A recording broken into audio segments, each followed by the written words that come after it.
Hello again. Taking a break from working on a pretty big brush pile, thinking about some news I just heard.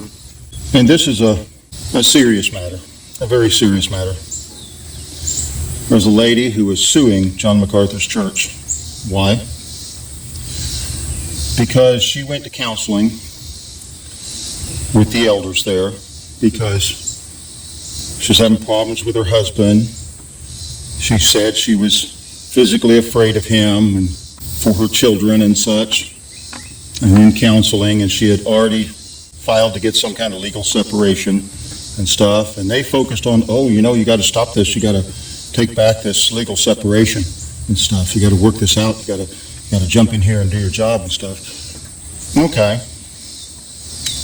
Of course, all of us who are even slightly mature know that may be what you say after 6 or 8 months or a couple of years, but you don't just walk in the door and say that. You investigate it, because you don't know anything yet about what's going on.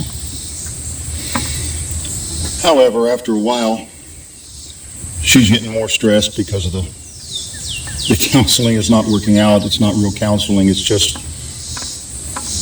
strange and bizarre. So she goes to resign her membership from John MacArthur's church. Well, they didn't want her to do that, refused to accept her resignation, and they went to the whole congregation and shared things that she had shared with the elders in private. So she's suing them for public shaming. That's great. You wonder why the men of the church didn't stand up and do something about this at this time. Say, wait a minute, there's something wrong here. But this isn't the only story. We have a young lady that was in John MacArthur's school who went to some event, and one of her teachers there, one of her professors, she smoked some pot with him, and then they had sex. Well, she felt bad about all this, and a week or so later, she went to a counselor at the school and told him about it, and was confessing what she had done and stuff, and that this was a strange thing, not just that the dope and the sex, but that a teacher doing this with a student. So the counselor says, well, I need to go talk to the pastor about this, and so he gets up and he leaves, and he goes and talks to John MacArthur about it for about 10 or 15 minutes. When he comes back, he said, well, we're going to put you under discipline for using marijuana. Didn't do anything about the teacher having sex with his students. Oh, but that's not the only story, or the only two stories. It goes on. There's a whole list of them. Another one, back about 20 years ago, lady comes to the elders,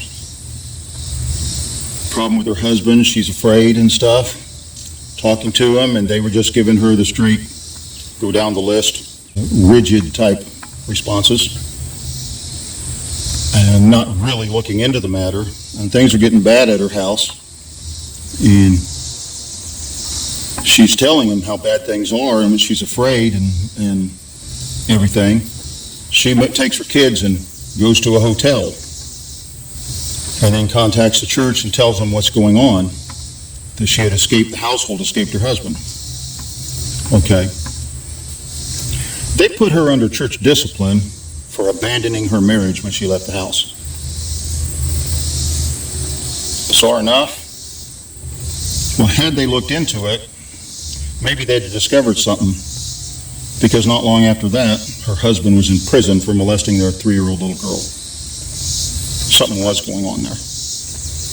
They were so stuck in their doctrinal rigidity, they can't deal with people.